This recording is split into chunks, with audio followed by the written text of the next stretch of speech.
Waalaikumsalam warahmatullahi wabarakatuh. Perkenalkan, saya Arinve Febrianti beserta teman-teman saya dari kelas 12B. Sebagai siswa, saya bersama teman-teman saya di kelas 12B ini dapat memanfaatkan pertanyaan-pertanyaan yang dimulai dari kata apakah, bagaimanakah, dimanakah, kapankah, dan siapakah sebagai metode sederhana untuk mendalami materi. Misalnya bentuk pertanyaan sederhana kami ada 5, yaitu yang pertama, apakah konsep dasar dari teori evolusi yang dipelajari? Kedua, bagaimanakah cara organisme beradaptasi terhadap lingkungannya sesuai dengan teori tersebut? Ketiga, di manakah contoh nyata dari proses evolusi terjadi di alam? Keempat, kapankah perubahan besar dari dalam evolusi makhluk hidup terjadi? Dan yang kelima, siapakah ilmuwan yang berperan penting dalam mengembangkan teori evolusi? Kami memiliki alternatif jawaban mengenai hal-hal tersebut, yaitu berikut adalah jawaban dari masing-masing pertanyaan terkait teori evolusi. 1. Apakah konsep dasar dari teori evolusi yang dipelajari? Konsep dasar dari teori evolusi adalah bahwa makhluk hidup mengalami perubahan secara bertahap dari waktu ke waktu melalui proses seleksi alam. Organisme yang memiliki sifat-sifat yang mendukung kelangsungan hidup mereka dalam lingkungan tertentu akan lebih mungkin bertahan hidup dan mewariskan sifat-sifat tersebut kepada keturunannya. Perubahan ini dapat menghasilkan spesies baru setelah jangka waktu yang sangat lama. Yang kedua, bagaimanakah cara organisme beradaptasi terhadap lingkungannya sesuai dengan teori tersebut?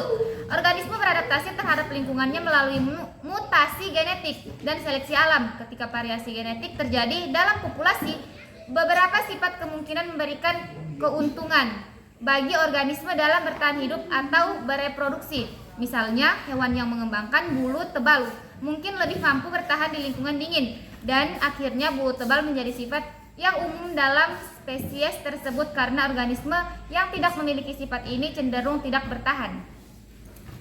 Di manakah contoh nyata dari proses evolusi terjadi di alam? Salah satu contoh nyata dari proses evolusi adalah perubahan pada burung finch di Kepulauan Galapagos. Finch memiliki bentuk dan ukuran paruh yang berbeda tergantung pada jenis makanan yang tersedia di pulau tempat mereka tinggal. Variasi ini merupakan hasil dari adaptasi terhadap lingkungan yang berbeda di pulau-pulau tersebut. Kapankah perubahan besar dalam evolusi makhluk hidup terjadi? Perubahan besar dalam evolusi makhluk hidup sering terjadi selama periode waktu yang sangat panjang, biasanya jutaan tahun. Salah satu contoh perubahan besar ini adalah masa Cambrian Explosion yang terjadi sekitar 541 juta tahun yang lalu, di mana terjadi peningkatan pesat dalam keanekaragaman spesies hewan. Peristiwa besar lainnya adalah kepunahan massal seperti yang terjadi pada akhirnya periode Cretaceous yang mengakhiri dominasi dinosaurus dan membuka jalan bagi evolusi mamalia. Siapakah ilmuwan yang berperan penting dalam mengembangkan teori evolusi? Ilmuwan yang paling dikenal dalam mengembangkan teori evolusi adalah Charles Darwin yang mempublikasikan karyanya On the Origin of Species pada tahun 1859. Darwin memperkenalkan konsep seleksi alam sebagai mekanisme utama evolusi. Selain itu, Alfred Russel Wallace juga berkontribusi dalam pengembangan teori evolusi, dan keduanya secara independen mengusulkan ide-ide tentang seleksi alam pada waktu hampir bersamaan. Namun, karena kami melakukan pendalaman dengan kata kerja operasional mengevaluasi, maka kami pun mempertajam pertanyaan kami secara kelompok, dan inilah hasilnya. Bahwa pada akhir fase F, saya bersama teman-teman sebagai siswa diharapkan dari kami semuanya mampu mengevaluasi gagasan baru mengenai evolusi. Konsep-konsep yang telah dipelajari diterapkan untuk memecahkan masalah kehidupan melalui keterampilan proses secara mandiri hingga menciptakan ide atau produk untuk mengatasi masalah tersebut. Selain itu, melalui keterampilan proses ini, saya sebagai siswa juga diharapkan mengembangkan sikap ilmiah dan karakter profil pelajar Pancasila. Baiklah teman-teman semuanya, pertanyaan yang telah kami susun secara klasikal adalah sebagai berikut. 1. Apakah gagasan baru mengenai evolusi itu? Jawaban, gagasan baru mengenai evolusi mencakup perkembangan terbaru dalam pemahaman tentang bagaimana spesies mengalami perubahan secara genetis dan perilaku akibat tekanan selektif dari lingkungan. Salah satu gagasan baru adalah teori evolusi sintesis modern yang menggabungkan prinsip-prinsip Darwinian mengenai seleksi alam dengan genetika molekuler, khususnya penemuan tentang DNA dan mekanisme pewarisan sifat yang dipelopori oleh Gregor Mendel. Selain itu, pemahaman tentang epigenetika, di mana faktor lingkungan dapat mempengaruhi ekspresi gen tanpa mengubah urutan DNA, telah memperkaya teori evolusi dalam studi terbaru. Konsep gene kultur coevolution atau evolusi bersama antara genetik dan budaya manusia juga menjadi sorotan karena menunjukkan bagaimana praktik-praktik sosial dan teknologi dapat mengarahkan evolusi manusia.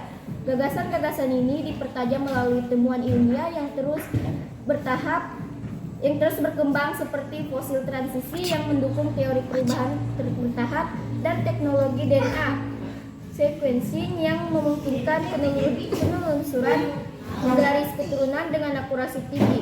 Literatur yang dapat dirujuk mencakup karya dari Murdoch, Hansky, dan Huxley dalam The Modern Synthesis yang membahas sintesis antara evolusi Darwinian dan genetika Mendelian. Selain itu, penelitian lebih lanjut seperti The Extended Phenotype oleh Richard Dawkins 1982 juga memberikan perspektif baru tentang bagaimana gen berinteraksi dengan lingkungan untuk mempengaruhi perilaku dan perkembangan spesies. Sumber-sumber referensi: Meyer A. 2001, What Evolution is New York Basic Book. Buku What's Up Evolution in Ischia, Ernst Meyer 2001 memberikan penjelasan komprehensif tentang evolusi yang merupakan proses perubahan dalam karakteristik organisme dari generasi ke generasi. Meyer, seorang ahli biologi terkemuka, menjelaskan konsep evaluasi dengan sederhana namun mendalam, menguraikan bahwa evolusi bukan hanya soal perubahan fisik, tetapi juga bagaimana organisme beradaptasi dengan lingkungannya. Berikut ini adalah beberapa konsep utama yang dibahas dalam buku tersebut. 1. Seleksi alam. Meyer menjelaskan bahwa seleksi alam adalah mekanisme utama evolusi. Organisme yang lebih cocok dengan lingkungannya cenderung bertahan hidup dan berkembang biak, sementara yang tidak cocok atau kurang berkembang. Variasi genetik. Evolusi bergantung pada variasi genetik yang ada dalam populasi. Variasi ini terjadi secara acak melalui mutasi gen dan memberikan bahan mentah bagi seleksi alam untuk bekerja. 3. Spesies. 3. Spesiasi. Proses pembentukan spesiasi baru juga dijelaskan, yakni bagaimana populasi yang terisolasi dapat berkembang menjadi spesies yang berbeda melalui akumulasi perubahan genetik. 4. Pentingnya adaptasi. Evolusi membuat organisme menjadi lebih baik dalam menghadapi tantangan di lingkungannya. Adaptasi ini bisa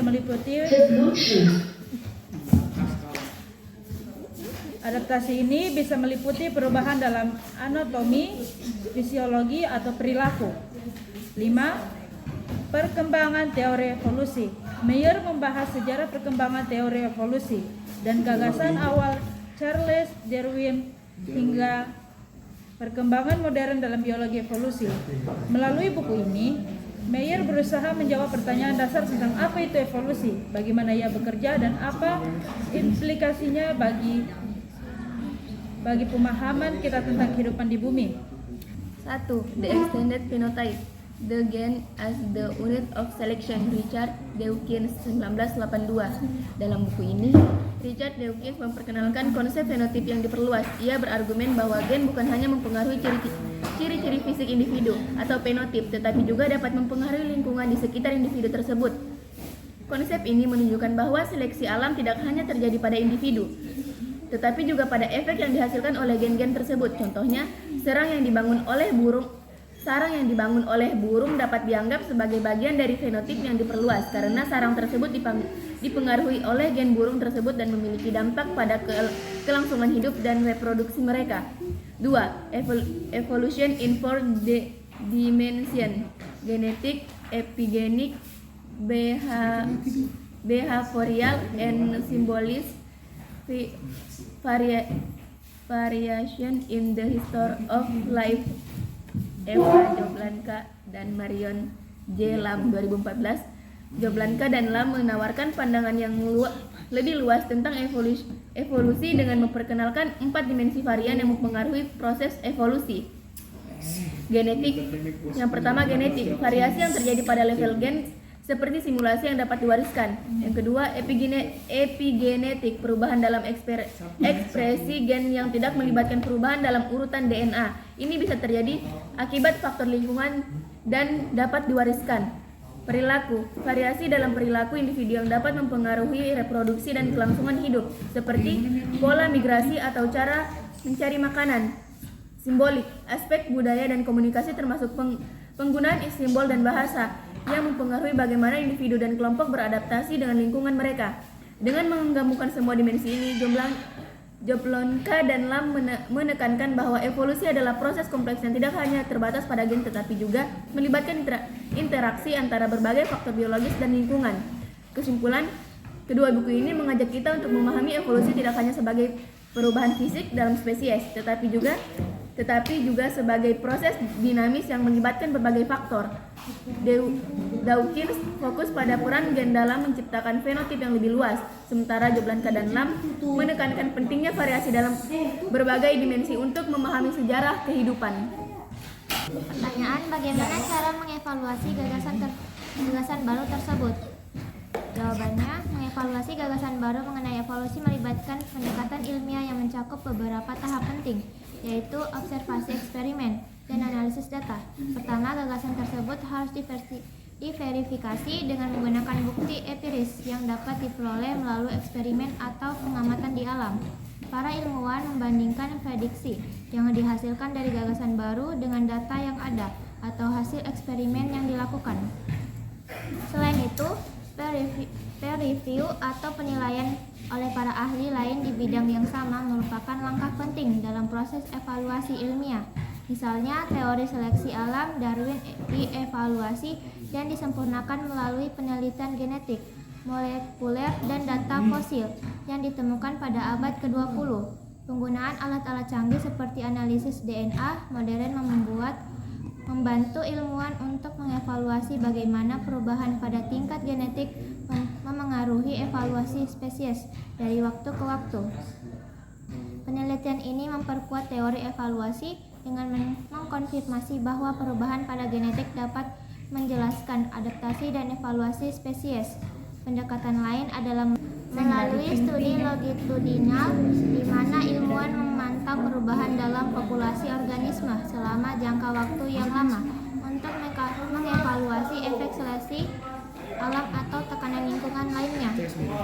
Penelitian lapangan seperti yang dilakukan oleh Peter dan Jose Marie pada Fitch di Kepulauan Galapagos selama puluhan tahun adalah contoh evaluasi jangka panjang terhadap gagasan evolusi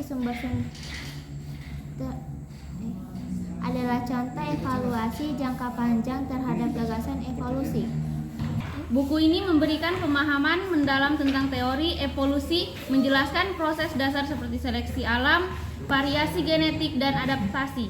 Putu Ima menggambarkan bagaimana spesies berubah seiring waktu sebagai respons terhadap perubahan lingkungan, serta mekanisme yang mendasari proses ini.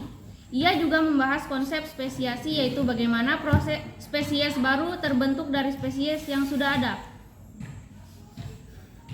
2. Ridley M. 2004, Evolution, Blackwell Publishing. Ridley menyajikan evolusi sebagai proses yang kompleks dan dinamis. Ia menjelaskan peran seleksi alam dalam mendorong variasi dan adaptasi, serta pentingnya genetik dalam proses evolusi. Buku ini juga mencakup pembahasan tentang cara spesies berinteraksi satu sama lain dan dampak lingkungan terhadap evolusi, memberikan contoh nyata dari berbagai spesies di seluruh dunia. 3. Grand Pierre dan Grand Bier 2008, How and We Species Multiplication of Darwin's Finches, Princeton University Press. Dalam buku ini, penulis membahas contoh spesifik dari evolusi menggunakan penelitian tentang Finch Darwin di Kepulauan Galapagos. Mereka menjelaskan bagaimana Finch ini beradaptasi dengan berbagai lingkungan dan sumber makanan, serta bagaimana spesies baru muncul sebagai hasil dari proses seleksi alam. Penelitian ini memberikan wawasan tentang mekanisme spesiasi dan pentingnya variasi dalam populasi. Secara keseluruhan, ketiga buku ini menekankan bahwa evolusi adalah proses yang berkelanjutan dan kompleks, dipengaruhi oleh interaksi antara organisme dan lingkungan mereka. Proses ini melibatkan seleksi alam dan variasi genetik yang memungkinkan spesies untuk beradaptasi dan berkembang seiring waktu. Pertanyaan 3. Di manakah penerapan evolusi terlihat dalam kehidupan sehari-hari? Jawaban: beberapa evolusi dalam kehidupan sehari-hari dapat dalam berbagai bidang. Salah satunya adalah dalam kesehatan, khususnya mengenai resistensi biotik, karakter yang mampu bertahan dari serangan abiotik dan abiotik akan berkembang baik dalam mewariskan sifat resisten.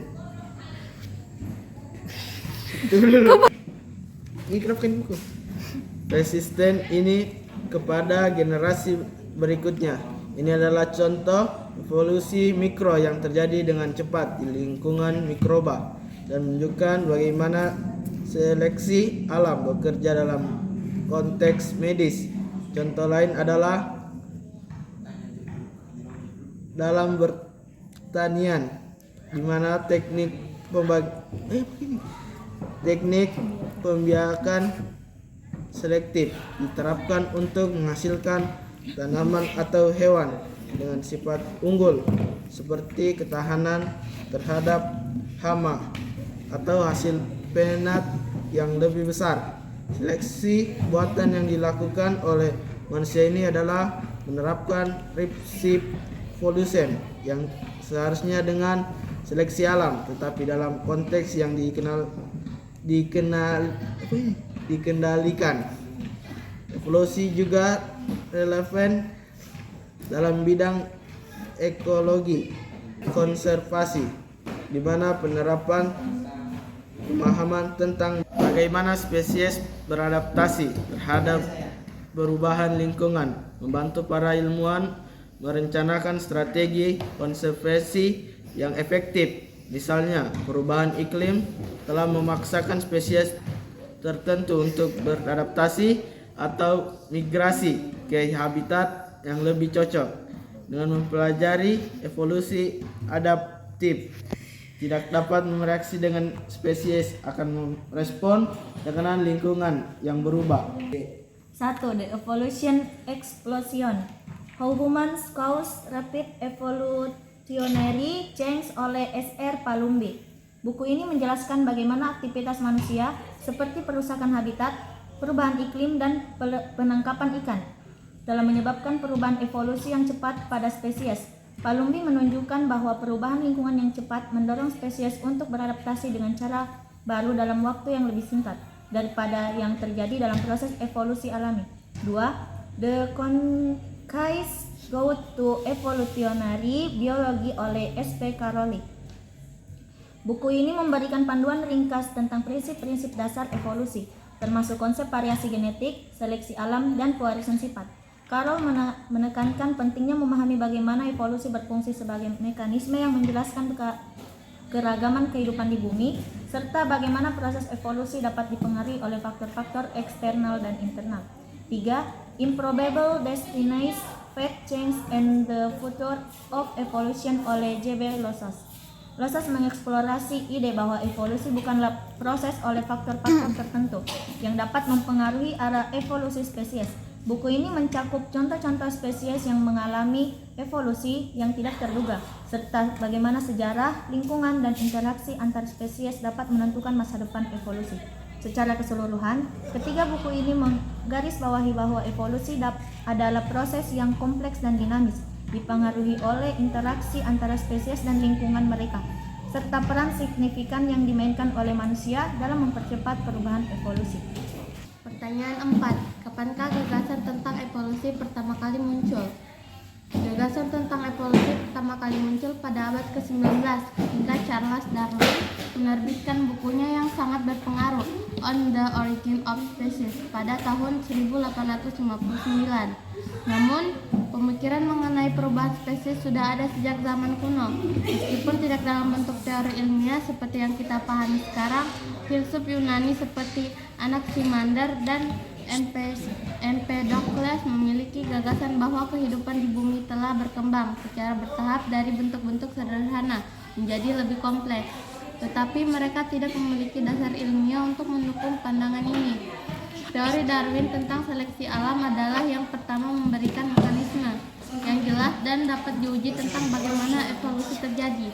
Darwin menyarankan bahwa individu yang memiliki variasi yang lebih cocok dengan lingkungannya akan lebih mungkin untuk bertahan hidup dan bereproduksi, sehingga karakteristik ini diwariskan ke generasi berikutnya. Di saat yang sama, Alfred Russel Wallace juga mengembangkan teori seleksi alam secara independen, yang kemudian memicu Darwin untuk mempercepat publikasi teorinya. 1. On the Origin of Species by Means of Natural Selection, Charles Darwin, 1859. Konsep utama buku ini memperkenalkan teori seleksi alam yang menjelaskan bagaimana spesies berevolusi melalui proses alami. Darwin berargumen bahwa individu dengan sifat yang lebih menguntungkan untuk bertahan hidup dan berkembang biak akan memiliki peluang lebih besar untuk meneruskan sifat tersebut kepada keturunan mereka. Contoh, misalnya dalam populasi kupu-kupu mereka yang memiliki warna sayap yang lebih baik untuk kamuflase dari predator akan lebih mungkin untuk selamat dari berkembang biak. 2. Contribution to the Theory of Natural Selection, Alfred Russel Wallace, 1870. Kontribusi Wallace yang secara independen mengembangkan ide yang serupa dengan Darwin, menekankan pentingnya variasi dan adaptasi dalam spesies. Dia juga memperkenalkan konsep bahwa lingkungan memainkan peran penting dalam seleksi alam. Poin penting, Wallace berargumen bahwa spesies yang beradaptasi dengan baik lingkungan mereka akan lebih berhasil mendukung gagasan Darwin tentang seleksi alam. 3. Evolution, The History of an Idea, Peter J. Bowler, 2009. Sejarah evolusi. Buku ini membahas perkembangan pemikiran tentang evolusi dari waktu ke waktu, termasuk ide-ide awal tentang perubahan spesies hingga penerimaan luas teori evolusi saat ini. Perubahan paradigma, Bowler menunjukkan bagaimana konsep evolusi telah berkembang dan diadaptasi mencakup aspek-aspek dari genetika, biologi molekuler, dan ekologi, serta bagaimana teori ini membentuk pemahaman kita tentang kehidupan di bumi. Kesimpulan, ketiga karya ini saling melengkapi dalam menjelaskan evolusi sebagai proses yang kompleks dan berkelanjutan. Darwin dan Wallace memberikan dasar teori seleksi alam, sementara Bowler mengkaji bagaimana ide-ide ini berkembang dan diterima dalam komunitas ilmiah dan masyarakat luas. Evolusi bukan hanya tentang perubahan fisik spesies, tetapi juga mencakup pemahaman tentang hubungan antara spesies dan lingkungan mereka. Pertanyaan, siapakah tokoh penting dalam pengembangan teori evolusi? Jawaban, tokoh paling penting dalam pengembangan teori evolusi adalah Charles Darwin, yang terkenal sebagai bapak evolusi karena karya yang memperkenalkan konsep seleksi alam. Namun Darwin bukanlah satu-satunya tokoh yang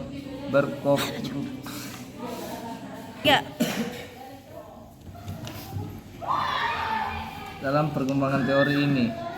Alfred Russel Wallace juga secara independen mengembangkan teori seleksi alam dan mengirimkan manuskripnya kepada Darwin pada tahun 1858, yang memicu Darwin untuk segera menerbitkan bukunya.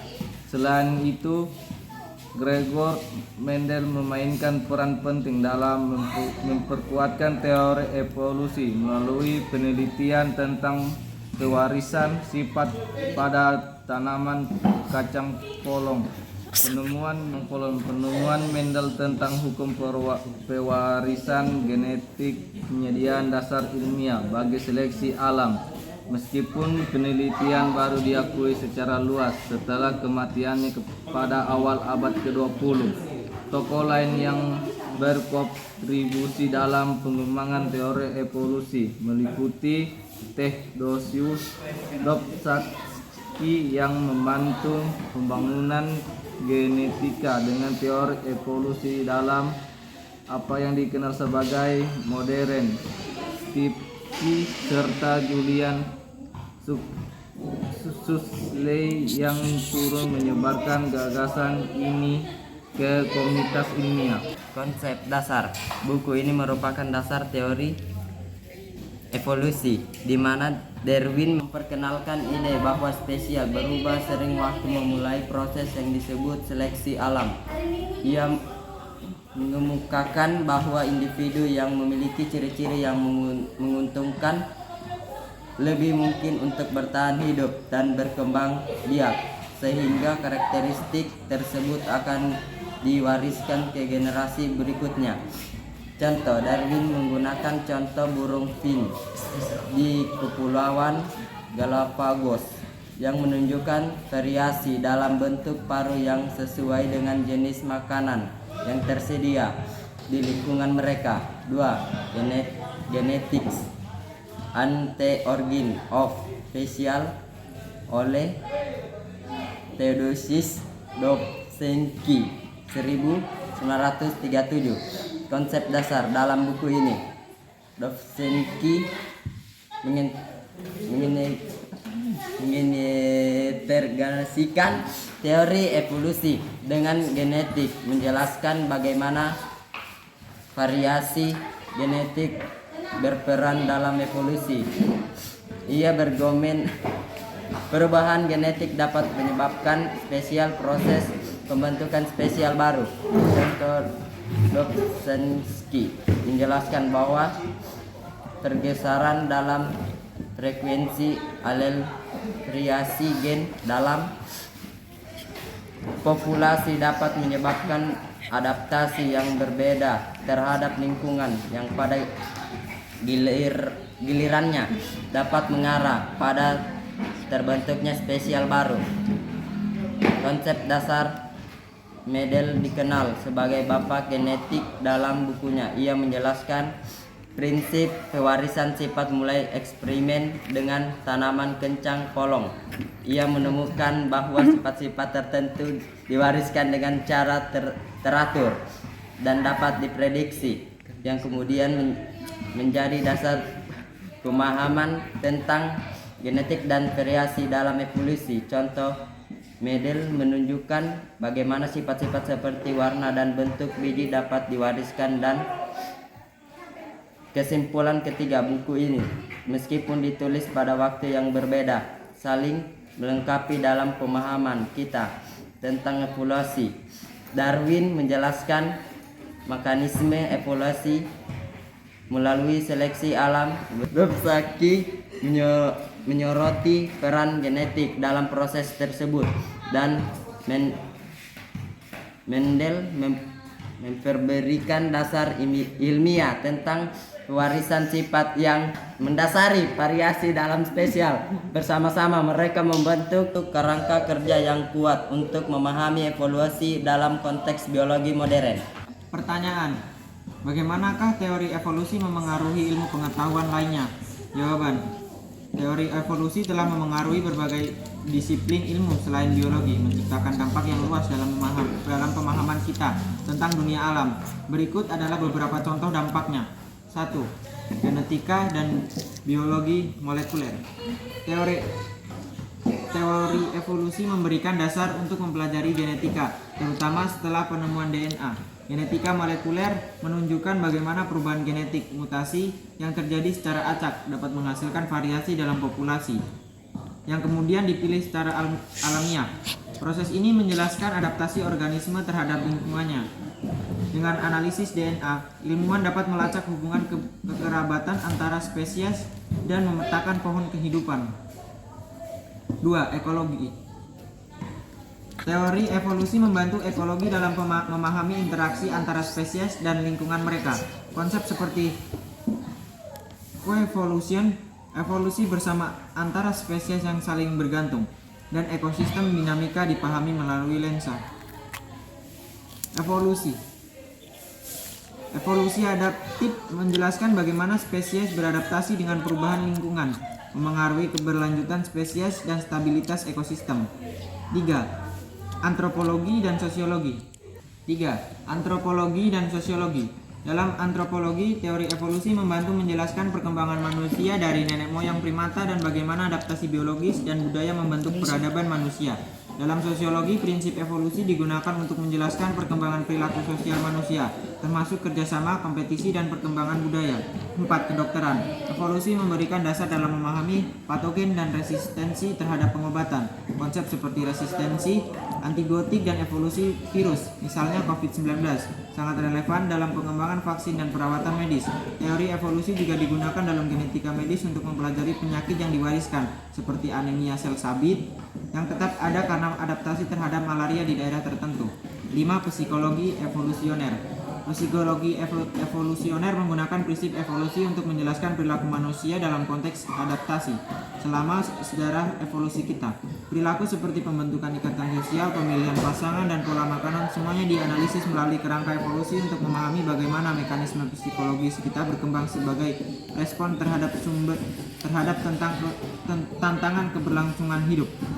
Mayer 2001 What Evolution is. Definisi evolusi Mayer menjelaskan bahwa evolusi adalah proses perubahan bertahap dalam spesies seiring waktu yang terjadi melalui mekanisme seperti seleksi alam, mutasi, dan migrasi. Gen seleksi alam, proses di mana individu dengan ciri-ciri yang lebih baik untuk bertahan hidup dan berproduksi di lingkungan tertentu akan lebih mungkin untuk meneruskan gen mereka ke generasi berikutnya. Variasi genetik. Variasi dalam genetik individu adalah penting karena ini menyediakan bawah baku untuk evolusi. Tanpa variasi, tidak ada seleksi alam yang bisa terjadi. Bradley M. 2003 Evolution, proses evolusi. Bradley menggambarkan evolusi sebagai hasil dari interaksi kompleks antara variasi genetik, seleksi alam, dan faktor lingkungan. Mekanisme evolusi. Selain seleksi alam, Bradley juga membahas mekanisme lain seperti mutasi genetik yang memberi variasi baru dan genetic drive yang dapat mempengaruhi frekuensi gen dalam populasi secara acak. Evolusi molekuler. Buku ini juga menjelaskan bagaimana evolusi dapat dipahami di tingkat molekuler, termasuk peran DNA dan protein dalam proses evolusi. 3. Zimmer, C. dan M. Land, D. J. 2012 Evolution Making Sense of Life.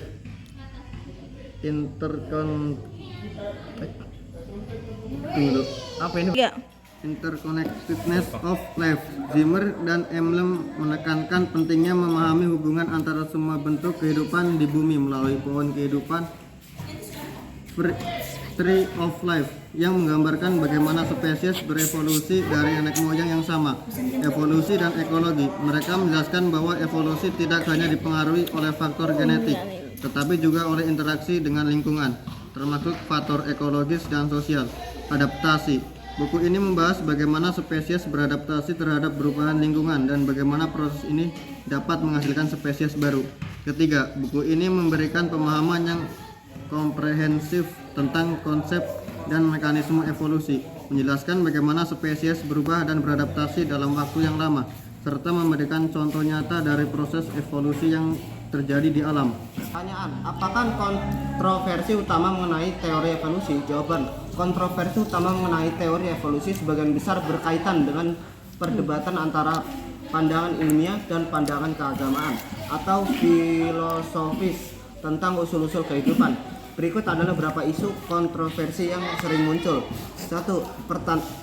Pertentangan dengan kepercayaan agama. Beberapa kelompok agama, terutama yang berpegangan pada intervensi Khalifah kitab suci, menolak teori evolusi karena dianggap bertentangan dengan keyakinan bahwa kehidupan diciptakan oleh Tuhan dalam bentuknya yang sekarang.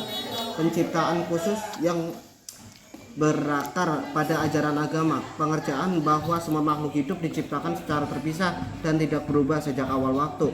Perbedaan ini sering berpusat pada penciptaan manusia dan teori evolusi yang menunjukkan bahwa manusia berbagi nenek moyang dengan primata lain. 2. Intelijen desain perencanaan cerdas. Perdukungan teori intelijen desain berargumen bahwa beberapa fitur kompleks dalam makhluk hidup tak mungkin muncul melalui seleksi alam dan mutasi acak.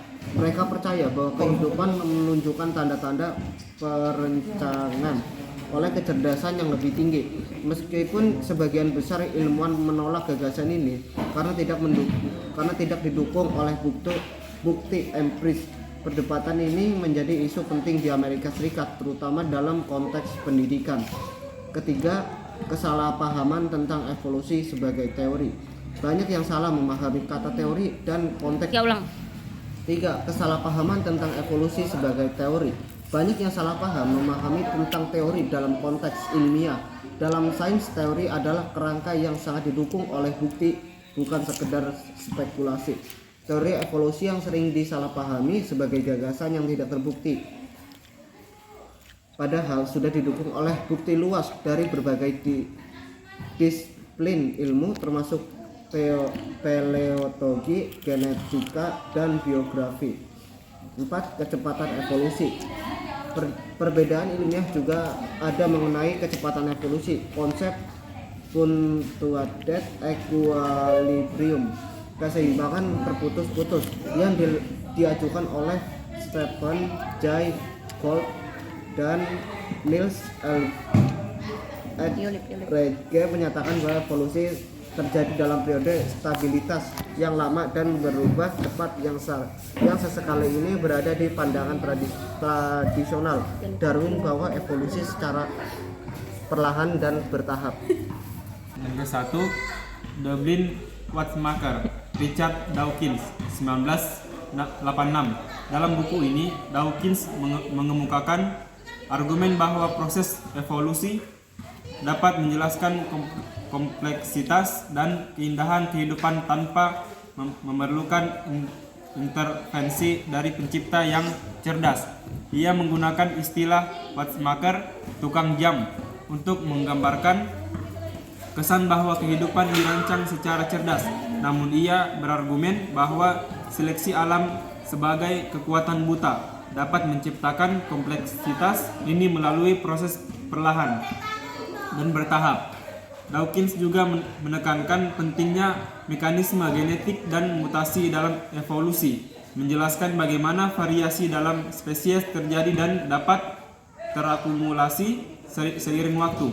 2. Living with Darwin, Evolution, Design and the Future of White, Philip Kitcher, 2007. Kitcher membahas implikasi dari teori evolusi terhadap kepercayaan agama dan pandangan dunia. Ia mengajak pembaca untuk memahami bahwa evolusi bukanlah ancaman bagi iman, tapi bisa menjadi cara untuk memahami asal-usul kehidupan dengan cara yang harmonis. Kitcher menyoroti bagaimana keyakinan tradisional tetapi bisa menjadi cara untuk memahami asal-usul kehidupan dengan cara yang harmonis. Kitcher menyoroti bagaimana keyakinan tradisional bisa beradaptasi dan bertahan dalam menghadapi penemuan ilmiah. Ya, punctuated equilibrium, an alternative to phyletic realism. 3. Punctuated equilibrium, an alternative to phyletic gradualism. Niels Aldredge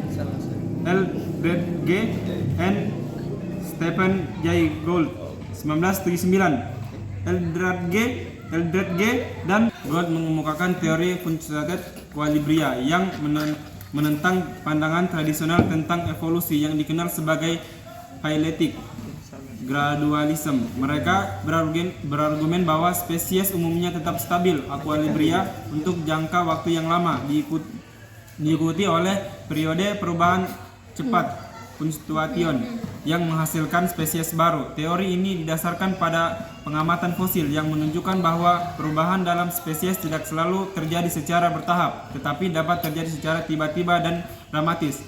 Pendekatan ini membantu menjelaskan bagaimana spesies muncul dan menghilang dalam catatan geologis.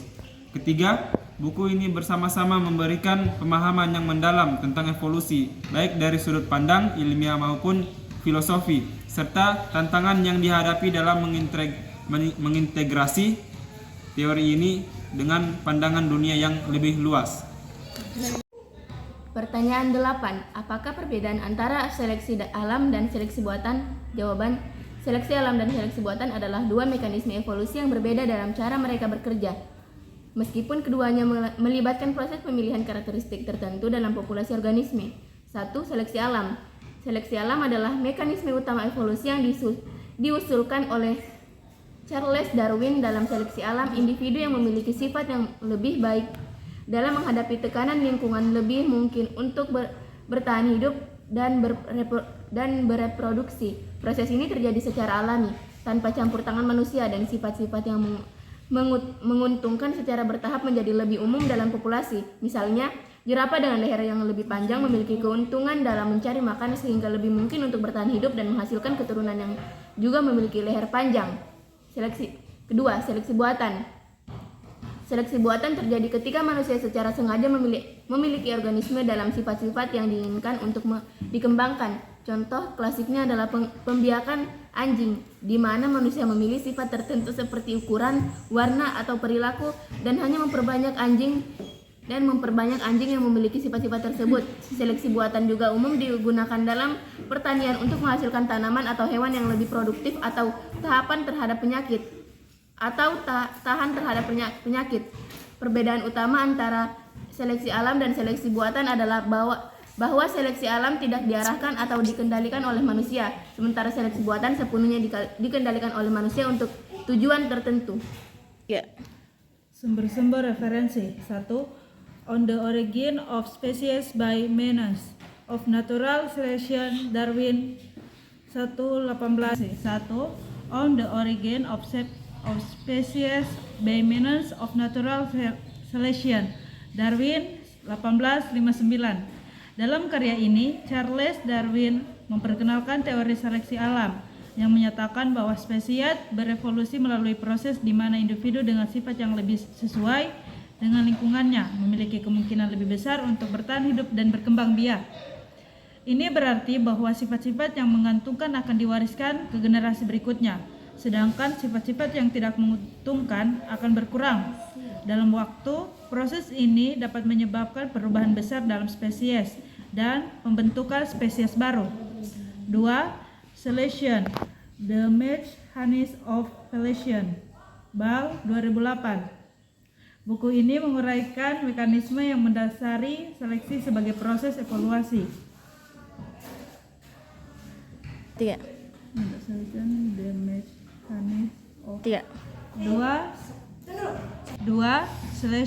the Mechanism of Evolution, Bell 2008. Buku ini menguraikan mekanisme yang mendasari seleksi sebagai proses evolusi. Bell menjelaskan berbagai jenis seleksi seperti seleksi alami, seleksi seksual, dan seleksi buatan, serta bagaimana faktor-faktor lingkungan dan interaksi antara spesies dapat mempengaruhi hasil seleksi. Selain itu, buku ini membahas pentingnya variasi genetik dalam populasi yang memungkinkan proses seleksi bekerja dan bagaimana perubahan genetik ini dapat mempengaruhi evolusi spesies dari waktu ke waktu. 3.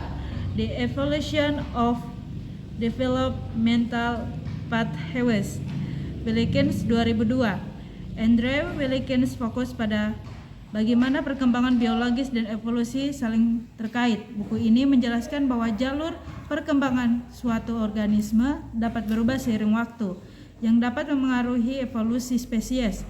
Konsep evolusi berkembang menekankan bahwa perubahan dalam gen yang mengatur perkembangan dapat menghasilkan variasi morfologi dan fisiologi baru, memungkinkan spesies ini beradaptasi dengan lingkungan mereka. Ini menyoroti bagaimana aspek perkembangan dapat menjadi faktor penting dalam proses evolusi. Ketiga, buku ini memberikan pemahaman yang lebih dalam tentang evolusi dan mekanisme seleksi alam sehingga hubungan antara perkembangan dan perubahan spesies. Pertanyaan, bagaimanakah mutasi mempengaruhi proses evolusi? Jawaban, mutasi adalah perubahan yang terjadi pada materi genetik yaitu DNA. Mutasi memainkan peran penting dalam proses evolusi karena menjadi sumber utama variasi genetik dan populasi. Berikut adalah beberapa cara bagaimana mutasi mempengaruhi proses evolusi. 1. Sumber variasi genetik. Mutasi menciptakan alel baru varian gen dalam suatu populasi. Variasi genetik ini sangat penting untuk evolusi karena seleksi alam hanya dapat bekerja jika ada variasi yang dapat dipilih.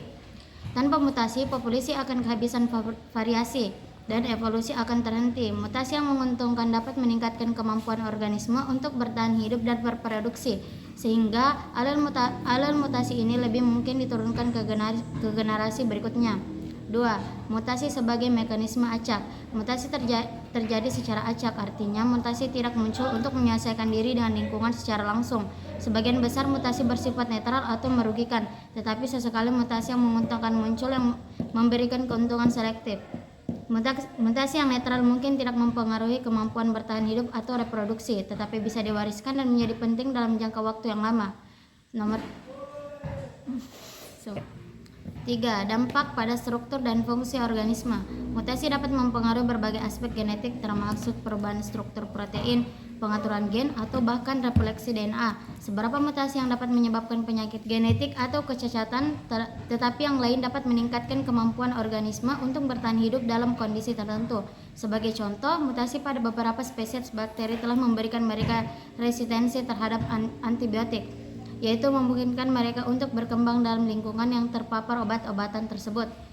4. Evolusi melalui mutasi pada populasi kecil dan isolasi.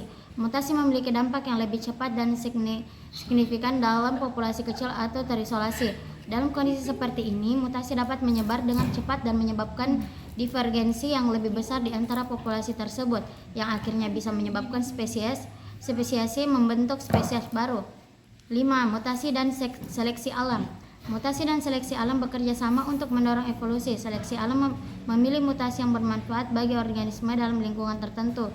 Jika mutasi memberikan keuntungan selektif, individu yang memiliki mutasi ini lebih mungkin bertahan hidup dan menghasilkan keturunan, sehingga mutasi tersebut menjadi lebih umum dan populasi. Sumber-sumber referensi. 1. Ridley M. 2004 Evolution. Buku ini membahas konsep dasar evolusi termasuk mekanisme seleksi alam yang diusulkan oleh Charles Darwin. Ridley menjelaskan bagaimana variasi dalam populasi dapat mempengaruhi kemampuan bertahan hidup dan reproduksi individu. Ia juga menguraikan konsep spesiasi di mana populasi dapat terpisah dan berkembang menjadi spesies baru seiring waktu. Ridley menekankan bahwa evolusi adalah proses yang berlangsung secara bertahap dan dipengaruhi oleh banyak faktor, termasuk lingkungan dan interaksi antar spesies. 2. Futuyma D.J. 2013 Evolution. Dalam buku ini, Futuyma menawarkan panduan yang lebih mendalam tentang teori evolusi dan bukti-bukti ilmiah yang mendukungnya. Ia menjelaskan konsep dasar seperti variasi genetik, pewarisan sifat, dan adaptasi. Futuyma juga membahas bagaimana evolusi dapat terjadi melalui mekanisme lain, seperti mutasi, migrasi, dan genetic drift. Buku ini menggarisbawahi pentingnya pemahaman tentang evolusi dalam konteks biologi modern, serta bagaimana evolusi berpengaruh pada biodiversitas. Yang ketiga, Griffith, A. J. F. et al. 2015, Introduction to Genetic Analysis. Buku ini mengintegrasikan konsep genetik dengan evolusi. Griffith dan tim menjelaskan bagaimana variasi genetik adalah fondasi dari evolusi. Mereka mengalami peran gen dalam pewarisan sifat dan bagaimana perubahan dalam gen dapat menghasilkan perubahan fenotip yang dapat memengaruhi kelangsungan hidup dan reproduksi. Buku ini juga membahas metode analisis genetik yang digunakan untuk mempelajari evolusi, termasuk analisis filogenetik yang membantu ilmuwan memahami hubungan evolusi antara spesies. Secara keseluruhan, ketiga buku ini memberikan wawasan yang komprehensif tentang teori evolusi, mekanisme yang terlibat, dan relevansinya dalam biologi dan ilmu kehidupan. Pertanyaan 10. Bagaimana seleksi alam bekerja dalam evolusi spesies? Jawaban: seleksi alam adalah mekanisme utama evolusi yang diusulkan oleh Charles Darwin yang menjelaskan bagaimana spesies berubah seiring waktu. Seleksi alam bekerja melalui beberapa tahap dasar. Yang pertama, variasi dalam populasi. Individu dalam suatu populasi memiliki variasi dalam karakteristik atau sifat-sifat mereka seperti ukuran, kecepatan, atau warna. Variasi ini sebagian besar dihasilkan oleh mutasi dan rekombinasi genetik. Contohnya beberapa burung mungkin memiliki paruh yang lebih panjang daripada yang lain, yang mempengaruhi kemampuan mereka dalam mencari makanan. 2. Struggle for extension. Persaingan untuk bertahan hidup. Organisme selalu bersaing untuk mendapatkan sumber daya yang terbatas seperti makanan, air, atau tempat tinggal. Dalam populasi, tidak semua individu akan bertahan hidup atau bereproduksi karena sumber daya yang terbatas dan adanya predator atau penyakit. Hanya individu yang paling cocok dengan lingkungannya yang memiliki peluang lebih besar untuk bertahan hidup. Survival of the fittest. Kelangsungan hidup yang terkuat. Individu yang memiliki sifat-sifat yang lebih cocok untuk lingkungan mereka memiliki peluang lebih besar untuk bertahan hidup dan bereproduksi. Misalnya burung dengan paruh lebih panjang mungkin lebih mudah mendapatkan makanan dalam kondisi tertentu, sehingga mereka lebih mungkin bertahan dan memiliki keturunan dibandingkan burung dengan paruh yang lebih pendek atau terkuat. Terkuat di sini tidak selalu berarti yang paling besar atau kuat, tetapi paling sesuai dengan lingkungannya. Yang keempat, reproduksi diferensial. Individu yang bertahan hidup lebih lama lebih cenderung bereproduksi dan 4. Reproduksi diferensial. Individu yang bertahan hidup lebih lama lebih cenderung bereproduksi dan mewariskan sifat-sifat mereka kepada keturunannya. Generasi berikutnya akan memiliki proporsi yang lebih tinggi dari individu yang memiliki sifat yang menguntungkan, yang menyebabkan pergeseran populasi secara bertahap menuju karakteristik yang lebih adaptif. Yang kelima, akumulasi sifat adaptif. Seiring waktu, sifat-sifat yang menguntungkan ini akan terakumulasi dalam populasi sehingga populasi menjadi lebih cocok dengan lingkungannya. Jika kondisi lingkungan berubah, seleksi alam dapat mengarahkan evolusi ke arah yang berbeda, tergantung pada sifat-sifat mana yang paling menguntungkan dalam kondisi baru. Contoh nyata dari seleksi alam adalah perubahan warna pada populasi. Contoh nyata dari seleksi alam adalah perubahan warna pada populasi ngengat di Inggris selama revolusi industri. Sebelum revolusi, ngengat berwarna terang lebih umum karena mereka dapat menyamarkan diri dengan lebih baik di kulit pohon yang bersih. Namun, polusi industri menyebabkan kulit pohon menjadi lebih gelap, sehingga ngengat berwarna gelap lebih mudah bertahan dari predator. Sebagai hasilnya, populasi ngengat gelap meningkat melalui seleksi alam. Sumber-sumber referensi. 1. On the Origin of Species by Means of Natural Selection oleh Charles Darwin, 1859. Konsep utama, Darwin memperkenalkan teori seleksi alam yang menyatakan bahwa individu dengan sifat yang lebih baik beradaptasi dengan lingkungan mereka. Lingkungan mereka lebih cenderung bertahan hidup dan berkembang biak. Ini menyebabkan perubahan bertahap pada spesies dari generasi ke generasi. Contoh, dalam populasi burung finch di Kepulauan Galapagos, burung dengan paruh yang lebih kuat mampu memakan biji yang lebih keras, sehingga mereka lebih mungkin bertahan hidup dan menghasilkan keturunan. 2. The Growth of Biological Thought oleh Ernst Mayr, 1982. Pendekatan, Mayr membahas perkembangan pemikiran biologi dan bagaimana pemikiran evolusi telah terbentuk dan berkembang. Dia menekankan bahwa pentingnya pemahaman evolusi dalam biologi modern. Konsep kunci, evolusi bukan hanya tentang perubahan fisik spesies, tetapi juga melibatkan mekanisme seperti spesiasi, proses pembentukan spesies baru, dan peran ekologi dalam evolusi. 3. Evolutionary Analysis oleh Freeman and Heron, 2007. Analisis mendalam. Buku ini memberikan analisis yang lebih mendetail tentang mekanisme evolusi termasuk genetik populasi, warisan sifat, dan dinamika evolusi. Teori dan data. Penulis menggabungkan teori evolusi dengan data empiris untuk menunjukkan bagaimana evolusi terjadi dan bagaimana variasi genetik mempengaruhi adaptasi dan spesiasi. Kesimpulan, evolusi adalah proses kompleks yang melibatkan perubahan bertahap pada spesies melalui seleksi alam dan mekanisme lainnya. Buku-buku ini memberikan pemahaman yang mendalam tentang dasar-dasar teori evolusi, perkembangan pemikiran biologis, serta analisis mekanisme yang berkontribusi pada evolusi spesies. Jawaban, seleksi alam, seleksi buatan, dan seleksi seksual adalah 3 mekanisme yang berperan dalam evolusi, tetapi mereka bekerja dengan cara yang berbeda dalam memilih sifat-sifat yang akan diwariskan kepada generasi berikutnya. 1. Seleksi alam adalah proses di mana individu dengan sifat-sifat yang paling cocok untuk bertahan hidup dan bereproduksi dalam lingkungannya memiliki peluang lebih besar untuk mewariskan gen mereka kepada generasi berikutnya. Mekanisme ini terjadi secara alami tanpa campuran tangan manusia. Sifat-sifat yang meningkatkan kelangsungan hidup dan reproduksi akan cenderung menjadi lebih umum dalam populasi. Contoh, di sebuah lingkungan di mana tanaman pendek lebih mudah mengakses nutrisi di tanah kering, tanaman pendek mungkin lebih mungkin bertahan dan berkembang biak akan mengalami peningkatan tanaman dengan sifat pendek. 2. Seleksi buatan, artificial selection. Seleksi buatan adalah proses di mana manusia secara dasar memiliki individu dengan sifat-sifat tertentu. 3. Seleksi seksual. Seleksi seksual adalah jenis seleksi alam yang terjadi ketika individu memiliki pasangan berdasarkan sifat-sifat yang meningkatkan peluang produksi. Meskipun sifat-sifat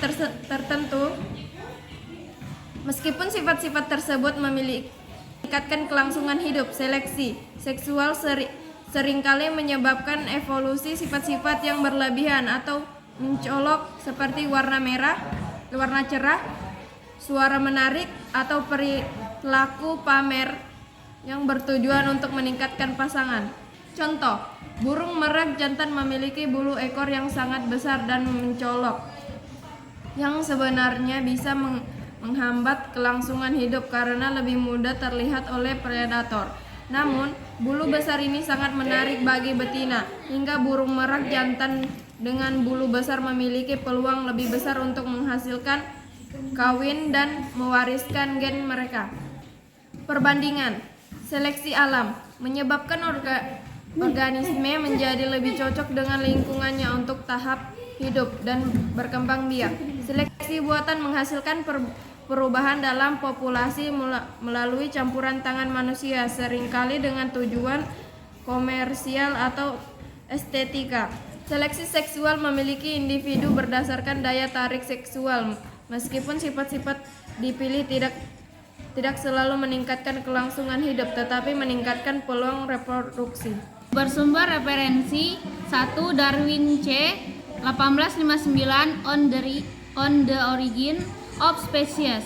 Dalam bukunya, Charles Darwin memperkenalkan konsep seleksi alam sebagai mekanisme utama evolusi. Menurut Darwin, individu dalam suatu spesies memiliki variasi dan variasi yang lebih sesuai dengan lingkungan akan lebih mungkin bertahan dan berkembang biak. Ide ini mendasari teori evolusi di mana spesies berubah seiring waktu akibat adaptasi terhadap lingkungannya. 2. Fisher R.A. 1930 The Genetical Theory of Natural Selection. Ronald Fisher memperluas teori Darwin dengan memadukannya dengan genetika Mendel. Fisher menunjukkan bagaimana seleksi alam bekerja pada tingkat genetik. Ia menjelaskan bahwa perubahan dalam frekuensi alel varian gen di dalam populasi adalah inti dari proses evolusi. Ini menegaskan peran mutasi genetik dalam menyediakan variasi yang diperlukan untuk seleksi alam. 3. Putuima DJ 2013 Evolution. Douglas Putuima memberikan gambaran menyeluruh tentang proses evolusi, mengintegrasikan penemuan modern dalam biologi molekuler, genetika, ekologi, dan paleontologi. Ia membahas bagaimana evolusi terjadi melalui perubahan genetik dalam populasi dari generasi ke generasi dan bagaimana proses ini membentuk keanekaragaman hayati di bumi. Ketiga buku ini menggambarkan teori evolusi dari dasar seleksi alam Darwin hingga integrasi genetika modern. Pertanyaan 12, apakah yang dimaksud dengan aliran gen, geneflow, dan pengaruhnya terhadap populasi? Jawaban, aliran gen geneflow adalah perpindahan alel atau gen antara populasi yang berbeda. Proses ini terjadi ketika individu-individu dari populasi yang berbeda saling berkawin atau ketika gamet seperti serbuk, sari, atau sperma berpindah antara populasi.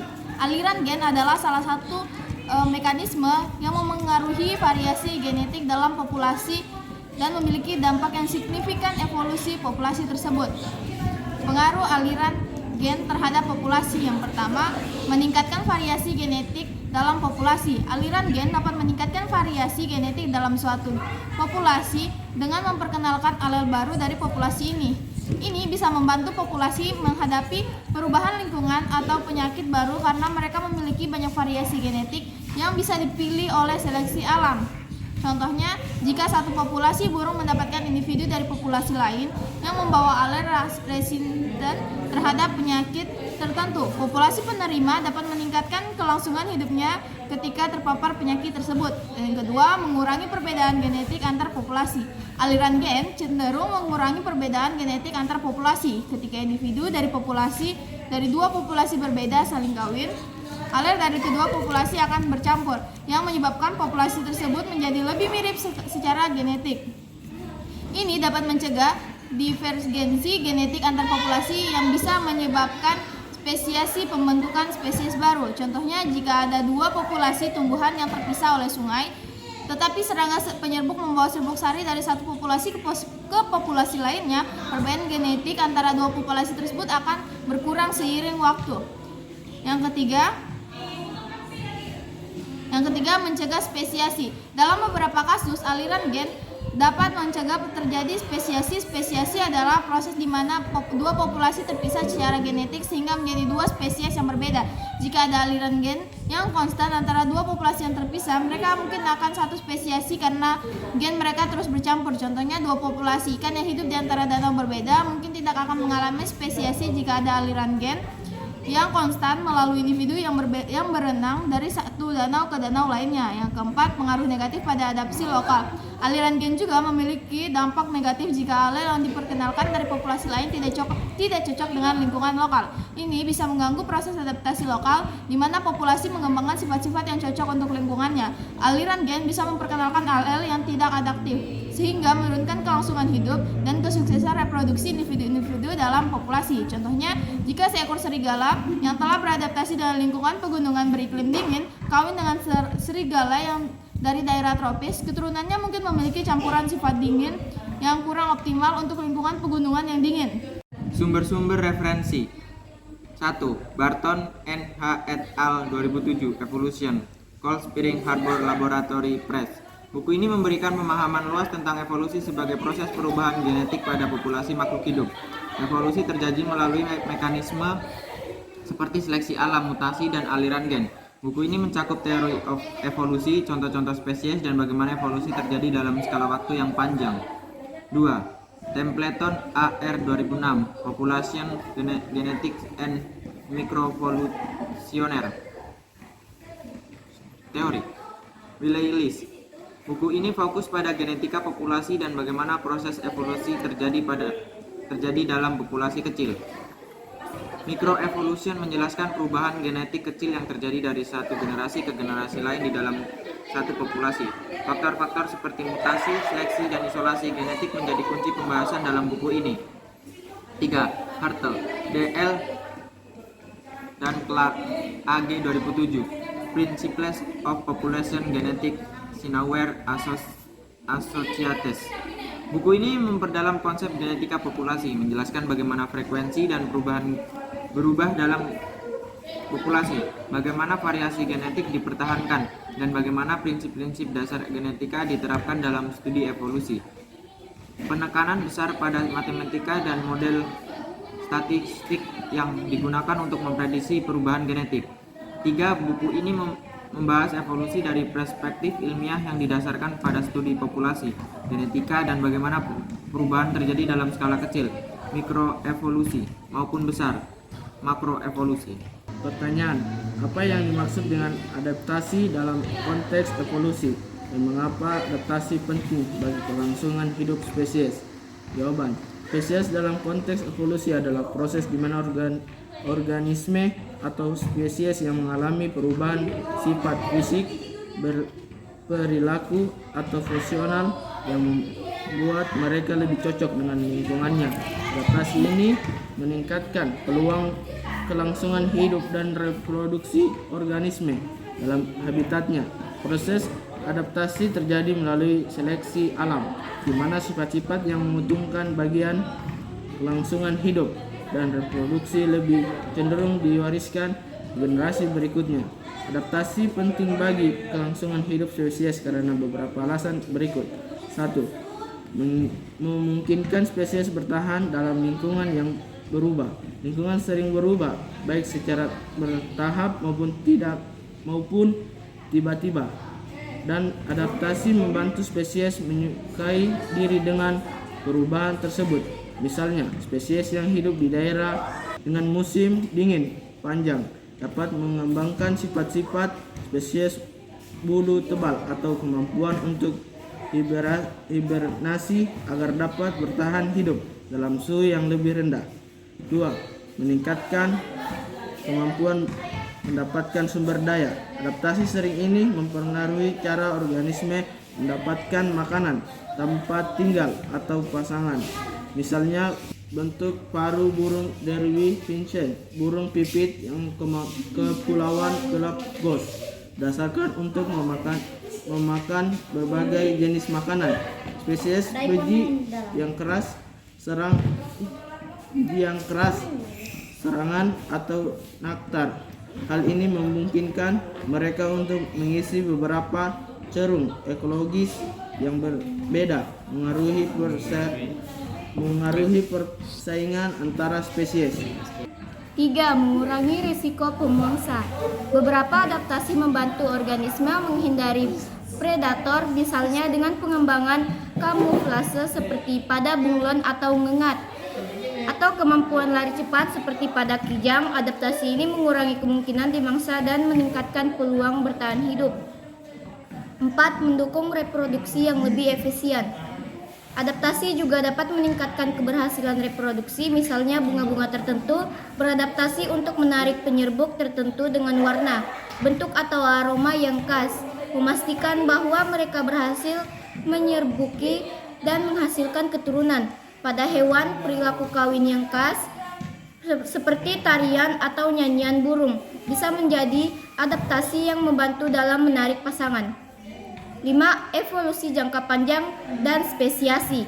Adaptasi yang terakumulasi dalam populasi dapat menghasilkan spesiasi di mana suatu spesies terbelah menjadi dua spesies yang berbeda. Hal ini terjadi ketika populasi dari spesies yang sama terisolasi, misalnya oleh penghalang geografis, dan mengalami tekanan seleksi yang berbeda sehingga mereka mengembangkan adaptasi yang berbeda-beda. Seiring waktu, perbedaan tersebut dapat menjadi cukup besar. Waktu kedua populasi tidak lagi kawin silang, menghasilkan spesies baru. Contoh adaptasi. Yang pertama, adaptasi fisiologis. Kaktus memiliki jaringan penyimpanan air dan daun yang berbentuk duri untuk mengurangi penguapan yang memungkinkan mereka bertahan hidup di lingkungan gurun yang kering. Kedua, adaptasi perilaku. Burung kutub melakukan hibernasi untuk menghemat energi selama musim dingin ketika makanan sulit ditemukan. 3. Adaptasi morfologis. Ikan yang hidup di dasar laut yang gelap memiliki mata yang sangat sensitif atau bahkan sumber cahaya bioluminescent untuk membantu mereka berburu di lingkungan yang minim cahaya.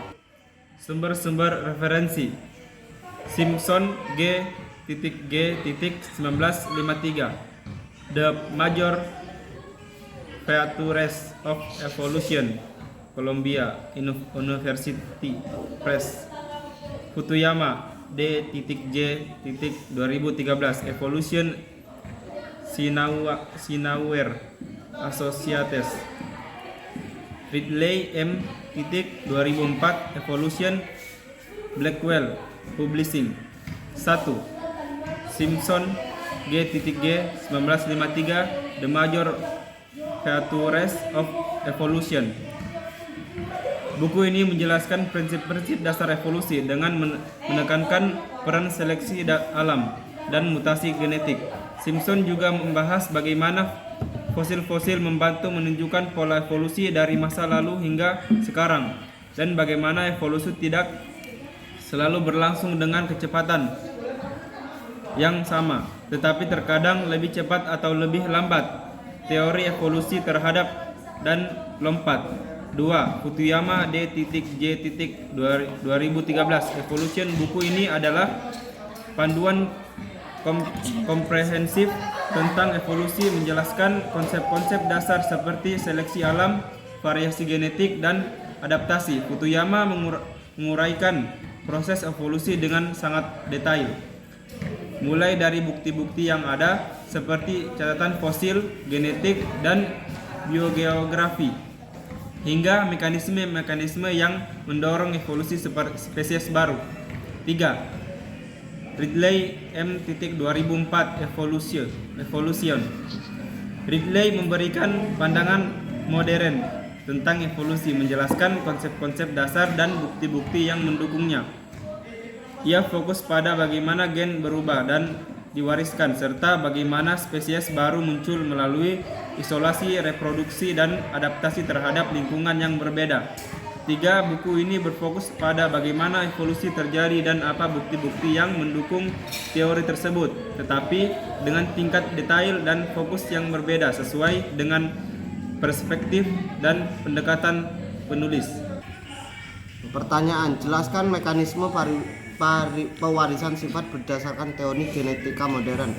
Jawaban, teori genetika modern menjelaskan mekanisme pewarisan sifat melalui konsep-konsep berikut. 1. Gen sebagai unit pewarisan. Sifat-sifat diwariskan dari satu generasi ke generasi berikutnya melalui gen, yang merupakan unit besar dari materi genetik. Gen tersimpan di dalam kromosom yang terdapat dalam inti sel, dan setiap gen terdiri dari urutan DNA yang mengkode informasi untuk memproduksi protein tertentu yang mempengaruhi karakteristik organisme. Setiap individu mewarisi 2 salinan dari setiap gen, satu dari ayah dan satu dari ibu. 2. Alel dan dominasi. Gen dapat memiliki varian yang disebut alel. Misalnya gen yang mengatur warna bunga mungkin memiliki alel untuk warna merah dan alel untuk warna putih. Dalam beberapa kasus, salah satunya alel mungkin dominan, sedangkan alel lainnya resesif. Jika individu memiliki suatu alel dominan dan satu resesif, alel dominan akan dideskripsikan, namun alel resesif hanya akan didispersikan jika individu memiliki 2 salinan alel resesif. 3. Hukum pewarisan Mendel. Gregor Mendel menemukan 2 hukum dalam pewarisan. Hukum segregasi. Selama pembentukan gamet, sel telur dan sperma, pasangan alel untuk sifat tertentu akan memisah segregasi secara sah, sehingga setiap gamet hanya membawa 1 alel dan 1 pasangan. 2. Hukum assortatis independen. Alel dari gen yang berbeda hingga pewarisan satu sifat tidak akan mempengaruhi sifat-sifat lainnya, kecuali jika gen tersebut berada dekat di kromosom yang sama. 4. Rekombinasi genetik dan variasi genetik. Selama pembentukan gamet melalui meiosis, kromosom homolog dan bertukar segmen DNA melalui proses yang disebut rekombinasi genetik. Hal ini menciptakan kombinasi alel baru yang meningkatkan variasi genetik dan populasi. Variasi genetik ini penting untuk evolusi karena menyediakan materi mentah bagi akses alam. Mutasi adalah perubahan dalam urutan DNA yang dapat menghasilkan alel baru. Berupa mutasi terjadi karena kesalahan selama refleksi DNA atau akibat paparan sinar radiasi atau bahan kimia. Mutasi dapat bersifat netral, menguntungkan, atau merugikan bagi organisme. Mutasi yang menguntungkan dapat meningkatkan kemampuan organisme untuk bertahan hidup dan bereproduksi, sehingga sifat ini lebih mungkin diwariskan ke generasi berikutnya. 6. Pewarisan poligenik dan interaksi genetik. Banyak sifat seperti tinggi badan atau warna kulit ditentukan oleh beberapa gen. Dalam kurung pewarisan poligenik. Selain itu, gen-gen sering berinteraksi suatu sama lain.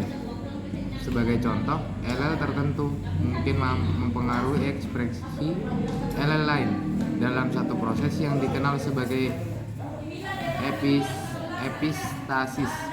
Dan demikian, pewarisan sifat tidak selalu sederhana, seperti yang digambarkan oleh hukum Mendel. 7. Pewarisan non-genetik epigenetik.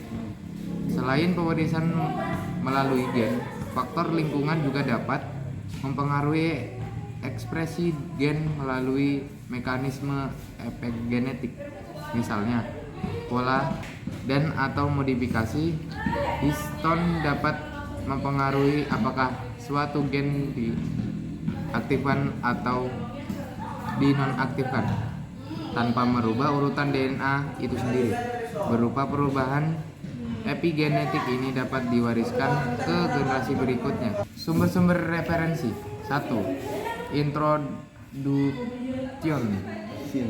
to Genetics Analysis, Griffiths et al. 2015. Buku ini menjelaskan evolusi di sudut pandang genetika.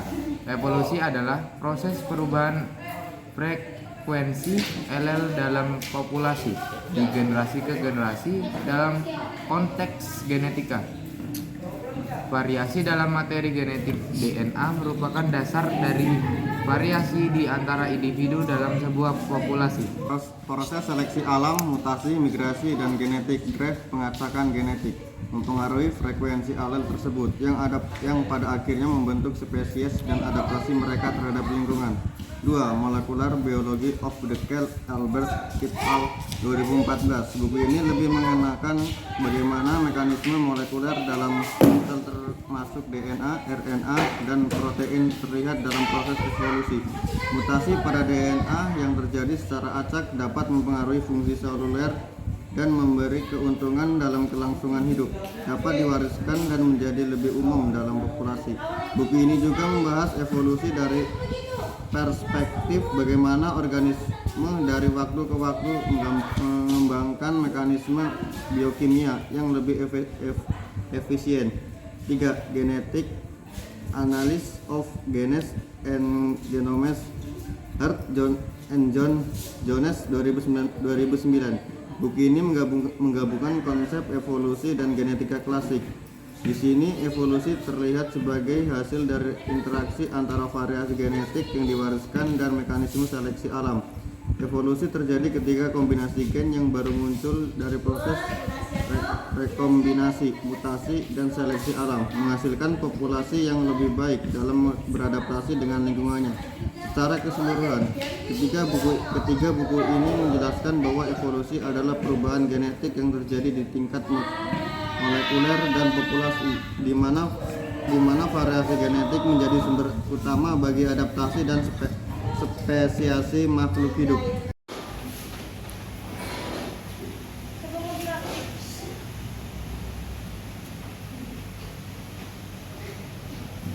Demikian video penutup mengenai metode aplikasi materi tentang evolusi. Terima kasih. Wassalamualaikum warahmatullahi wabarakatuh. Waalaikumsalam.